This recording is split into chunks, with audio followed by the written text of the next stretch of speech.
मुंबई जैसे बड़े शहर में अजय अपने बड़े बेटे कुणाल, छोटे बेटे विजय और अपनी पत्नी सीमा के साथ रहा करता था। उनका काफी खुशहाल परिवार था। अजय की सरकारी नौकरी लगी हुई थी, बस इसलिए उसे कभी किसी चीज की कमी नहीं हुई। आज कुणाल काफी खुश था, और वो खुश होता भी क्यों नहीं। आखिर कुणाल की एक अच्छी नौकरी जो लग गई थी। कुणाल अपने हाथों में मिठाई का डब्बा लेकर घर आता है और अपने घर वालों को खिलाते हुए कहता है, माँ, पापा, विजय, लो तुम सब मिठाई खाकर अपना मुंह मीठा करो। पर तू ये मिठाई खिला क्यों रहा है? हाँ भैया, आखिर आप हमें मिठाई क्यों खिला रहे हो? क्योंकि बात ही मिठाई खाने वाली है। आपको पता है मेरी जॉब लग गई। अब मैं गांव में जाकर गांव का निर्माण करूंगा। अरे वाह, ये तो सच में बहुत ही अच्छी बात है। अब मेरा बेटा गांव का निर्माण कर गांव की हर लड़की को पढ़ाने का मौका देगा। हाँ माँ, क्योंकि आप सही कह रही हैं। अब मैं हर उस लड़की को पढ़ाई करने का मौका दूंगा जो अपने पढ़ाई के अधिकार से वंचित रह जाती है। तो बेटा तू कब जा रहा है गाँव?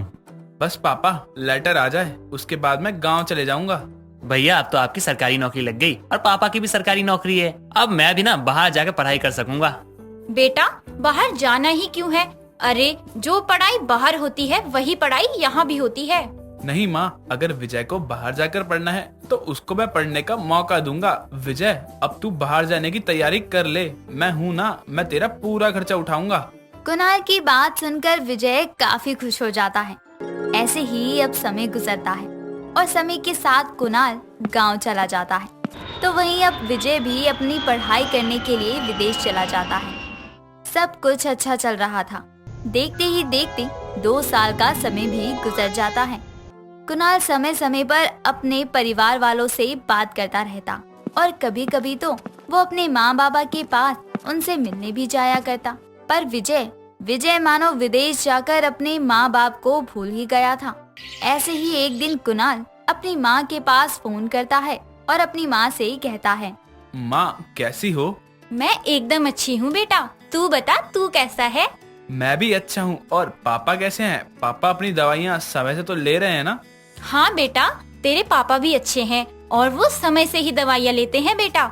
मैं क्या कह रही थी कि अब तेरी उम्र शादी के लायक हो चुकी है, इसलिए तू मुझे बता दे तुझे कोई लड़की पसंद है? अगर पसंद है तो बता दे, मैं तेरी शादी करवा देती हूँ। हाँ माँ, मैंने आपको यही बताने के लिए फोन किया है। माँ, मुझे एक लड़की पसंद है और वो यही गांव की है। माँ, मैं आपको लेने बहुत जल्द आऊंगा। कुणाल अपनी माँ से बात कर फोन कट कर देता है। समय गुजरता है और समय के साथ सीमा और अजय गांव जाते हैं और कुणाल की शादी करवा देते हैं। शादी के बाद कुणाल अपनी पत्नी सरिता और अपने परिवार के साथ मुंबई आ जाता है। मुंबई आने के बाद सरिता अपने घर की जिम्मेदारी काफी अच्छे से संभालती है। ऐसे ही एक शाम सीमा के घर की बेल बजती है। बेल की आवाज सुनकर सीमा अपनी बहू से कहती है, बहू, ओ बहू, जरा दरवाजे पर देख तो सही कौन आया है। जी अम्मा जी, हम अभी देखते हैं कि दरवाजे पर कौन है। सरिता अब दरवाजा खोलती है, जहां वो अपने दरवाजे पर अपने देवर विजय को देखती है। विजय को देखकर सरिता अपनी सास से कहती है, हाय राम, अगर हम गलत नहीं तो आप तो हमारे देवर जी हैं ना। अम्मा जी देखिए ना, देवर जी आए हैं। अरे विजय बेटा, तू आखिरकार तू घर वापस आ ही गया। इतने समय से तूने ना तो हमें याद किया और ना ही हमारा हाल समाचार लेने की कोशिश की, तो अब क्यों आया है? माँ, मैं वहाँ पे पढ़ाई के साथ साथ काम भी कर रहा था और आपको पता है अमेरिका की जो सबसे बड़ी कंपनी है ना, मैं उसका मालिक बन चुका हूँ। और रही आपकी बात, तो जिसने मुझे इतने नाजों से पाला है मैं उसको कैसे भूल सकता हूँ। और वैसे माँ, मैं आपको किसी से मिलवाना चाहता हूँ। किससे? आपकी बहू मैरी से। क्या बहू से? हे भगवान, तूने विदेश में शादी भी कर ली। हाँ माँ, लड़की अच्छी थी तो मैंने शादी कर ली। मैरी, अंदर आ जाओ। विजय की आवाज सुनकर मैरी घर में आती है। मैरी काफी गोरी और सुंदर थी। उसका रंग दूध के जैसे बिल्कुल ही सफेद था।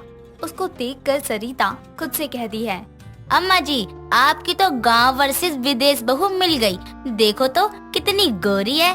हे भगवान, हम कोनो पाप किए थे का जो आप हमको इतना गोरा नहीं बनाए? वैसे तुम्हारा नाम क्या है? My name is Mary.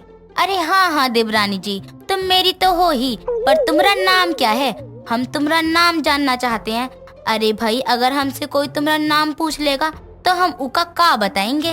भाभी, इसका नाम ही मैरी है। अच्छा, मेरी देवरानी का नाम मैरी है। नो नो नॉट मेरी मैरी, इट्स मैरी।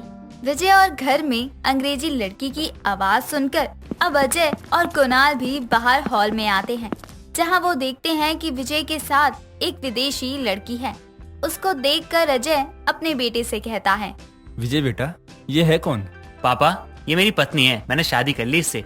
मुझे आप लोगों को बताने का समय नहीं मिला, बस इसलिए मैं आप लोगों को नहीं बता पाया। आई एम सो सॉरी, पर आप मेरी बातों का यकीन कीजिए, मैरी बहुत अच्छी है। जैसे आपको अपने घर की बहू चाहिए थी ना, मैरी वैसी ही है। अजय शुरू से ही बड़े शहर में रहा करता था, बस इसलिए उसे कुछ नहीं बोलता और वो उसकी विदेशी बीवी को अपना लेता है। समय गुजरता है और समय के साथ अब सब कुछ ठीक हो जाता है। ऐसे ही एक दिन मैरी रसोई में जाती है, जहां वो अपनी जेठानी से कहती है, जेठानी जी, ये आप क्या बना रही हैं? I mean, ये देखने में बहुत ही अजीब सा लग रहा है। देवरानी जी, ये है पूरी और ये है पनीर की सब्जी और ये है खीर। ओह ओके, वेल जेठानी ji, if you don't mind, so can I ask you something? हाँ बोलिए ना, हम सुन रहे हैं आपकी सारी बातें। आप ये क्या साड़ी पहनती रहती हैं? मतलब क्या आपको इस साड़ी में गर्मी नहीं लगती है? We are in the 21st century. Time is progressing and you still wear sari only. हम जानते हैं देवरानी जी कि हम लोग 21वीं सदी में हैं, साथ ही अब समय काफी आगे बढ़ गया है, लेकिन इसका मतलब ये तो नहीं ना कि हम समय के साथ अपने कल्चर को भूल जाएं। और हाँ, हम तुमको समझा देते हैं कि ये इंडिया है, इंडिया। यहाँ पर एक छोटका कपड़ा शोभा नहीं देता है बहू के ऊपर। हमारी मानो तो तुम भी एगो साड़ी ले लो हमसे। बट मेरे को साड़ीज पहनना नहीं आता है, मैं साड़ी कैसे पहनूंगी? अरे तुम चिंता काहे करती हो, अभी तुम्हारी जेठानी जिंदा है। अरे हम है ना, हम तुमको साड़ी पहनना सिखाएंगे। दोनों देवरानी जेठानी आपस में बात करते हुए घर का खाना बना लेती हैं। ऐसे ही कुछ दिन बीत जाते हैं और एक दिन सीमा अपनी दोनों बहुओं से कहती है, मेरी बहू, सरिता बहू, आज शाम हमें पार्टी में जाना है, इसलिए तुम दोनों जल्दी से रेडी हो जाओ। पर माँ जी, हमें जाना कहाँ है, हमको तो तैयार होना आता ही नहीं है। जेठानी जी, आप चिंता मत करो, मैं हूँ ना, आपको तैयार कर दूंगी। मॉम जी, आप भी जाकर तैयार हो जाओ। मैरी की बात सुनकर सीमा अपने कमरे में तैयार होने के लिए चली जाती है। तो वहीं अब मैरी और सरिता भी तैयार होने चली जाती हैं। जहां मैरी काफी अच्छे से तैयार होती है, तो वहीं सरिता बिल्कुल गांव की लड़की जैसे तैयार होती है। पर जब सरिता मैरी को मेकअप के साथ देखती है, तब उसका मुंह उतर जाता है। अपनी जेठानी का उतरा हुआ मुंह देखकर मैरी सब समझ जाती है, जिसके बाद वो अपनी जेठानी को अच्छे से तैयार करती है। खुद का ऐसा बदला हुआ रूप देखकर सरिता हैरान रह जाती है और शीशे में खुद को देखते हुए मैरी से कहती है, हाय दैया, ई हमें का, हमें तो खुद की आंख पर विश्वास नहीं हो रहा है। मैं कितनी बदल गई हूँ।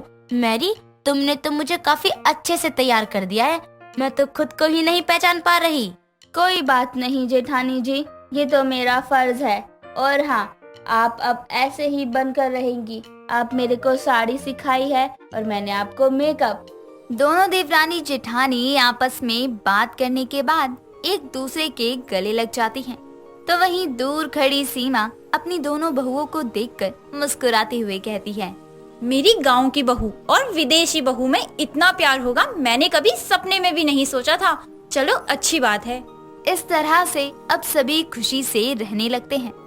समय गुजरता है और समय के साथ अब मैरी को अमेरिका वापस जाना पड़ता है।